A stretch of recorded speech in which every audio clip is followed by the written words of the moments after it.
Servus Männer, it's Red Pill Germany again. As Europe is facing the Omicron variant right now, many countries have revised or altered their approach to the China bug, it seems. They have realized, just like America's greatest ally has, that jabbing over and over again doesn't really help that much here. You can have 3 or 4 injections, but that won't really save you. So they have not introduced any more strict measures, and they also think that these jab mandates are not really necessary anymore, and they hope that it will become endemic, and in this way some sort of herd immunity, or at least a way of living somehow with this disease, will be possible. That is their opinion, of course, as we can conclude from their statements and from their changes in policy. In France and Germany, however, we see the complete opposite. One might even say that they are science deniers because they are not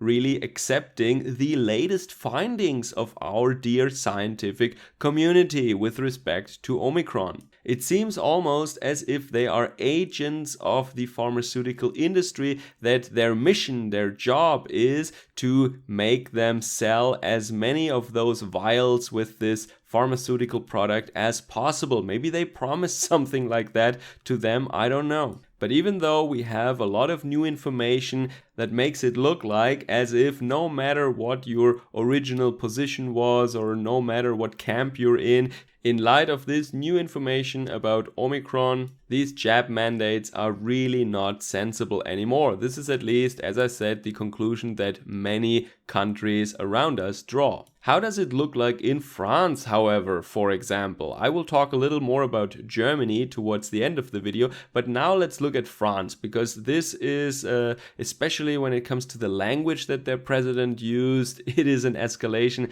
that we haven't seen yet like this in Germany. Of course, I reported a lot about what's going on in Germany, but this escalation of language to that degree we haven't seen yet. So the French president Emmanuel Macron, he said that those who reject the jab, they are not citizens anymore, and they should be completely excluded from social life. They should not be able anymore to have a coffee, to have a beer, to go to a restaurant, to go to a cafe. They should be completely excluded, and I repeat, they are not considered French citizens anymore. Of course, I doubt that they will revoke their citizenship or something, but he just meant to say they should be treated, or to him they are not actual French citizens, so he doesn't need to treat them with respect, because remember, he's the president of all French people. And then he added something that is very peculiar, I think. He said that he wants to piss them off, or to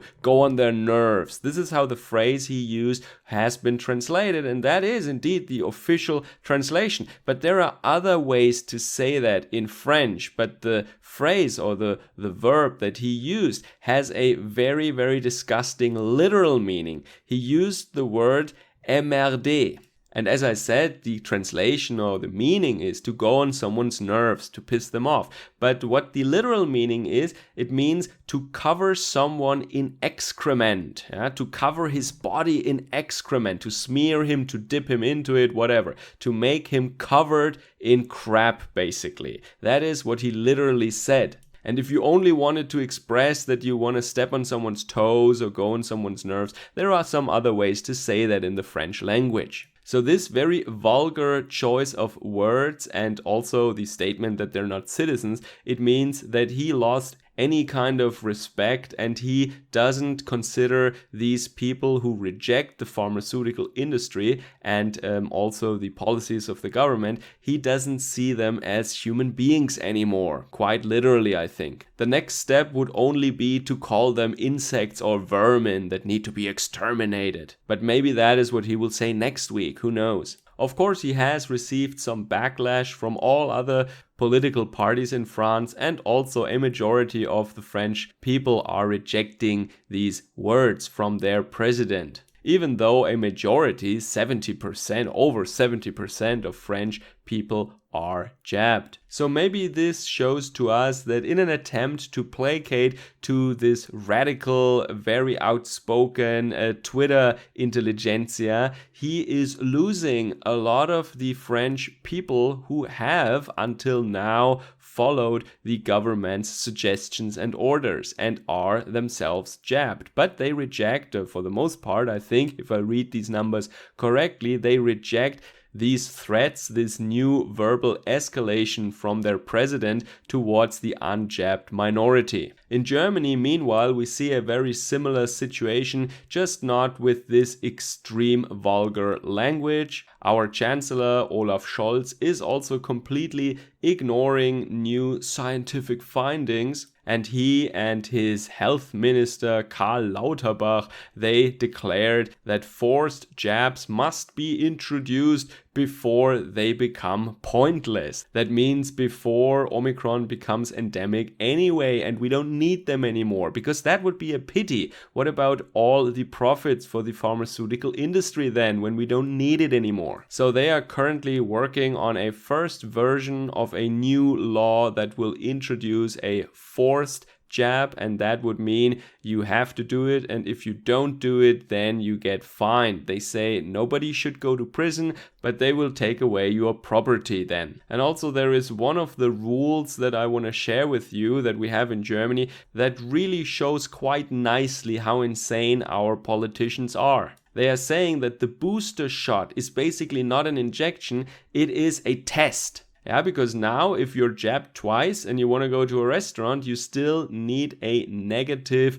daily test. So a negative quick test that is not older than 24 hours. Unjabbed people, test or no test, are not allowed to go to a restaurant or to the cinema or whatever. But now if you received the booster, then you don't need to get tested anymore. So the politicians are saying, don't think of it as a jab, think of it as a test. It's basically a test that you carry with you at all times. Consider that, especially when the reality is that this Omicron variant doesn't really care about any jabs. It cares even less than Delta. Everybody can carry it and pass it on, no matter how many boosters they received. It's completely irrelevant. So what can we do in order to make sense of our politicians' behavior? Let's not forget that they studied at the university and graduated from elite schools. So they're not completely stupid. So I think we now have like 40% boosted people in Germany, and if they all run around like this virus wasn't there,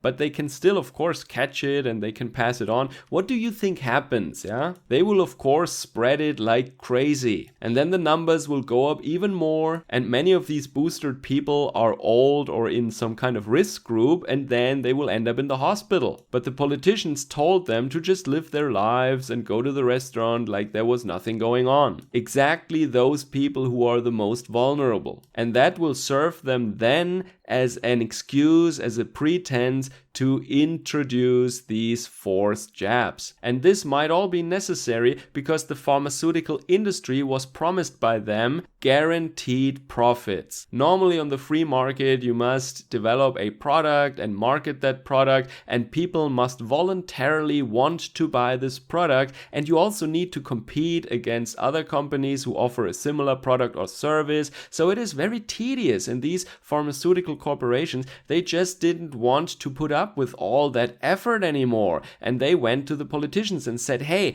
can't you force people to buy our stuff no matter what we put on the market? So that might be an explanation for their behavior. The other explanation is that they're just dumb, but I don't think that they are this stupid. This looks to me like as if they promised this industry guaranteed profits that are covered by the German taxpayer, and the people are forced to consume this product if they want it or not. That is of course a very, very nice arrangement because they already know how much profit they will be making next year. Makes it much easier to plan for the next quarter, right? Big shout out to all my supporters and my subscribers. Like, share and subscribe. Pass this video on if you find it interesting or useful, and check me out on other social media platforms. You can also support my channel via Patreon or Subscribestar. Alright, let me know in the comments down below how it is in your country and what you have to say about that. So long, Servus, Kameraden.